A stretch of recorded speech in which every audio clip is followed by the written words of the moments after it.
Hey there, I'm Christina Avanti Fisher. I just got off of the golf course, had an amazing round of golf, and now I'm going to make my acai berry smoothie.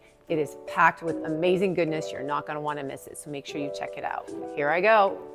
That was corny. Acai berry has 10 times the amount of antioxidants as grapes and twice the antioxidants of blueberries and strawberries. It's also really high in omega-3s, and it has a high enzyme content.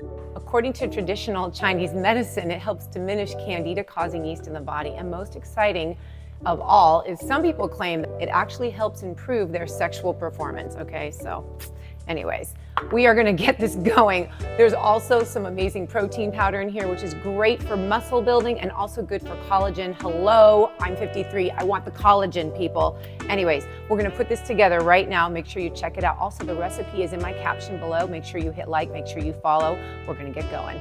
I said that backwards, but that's okay.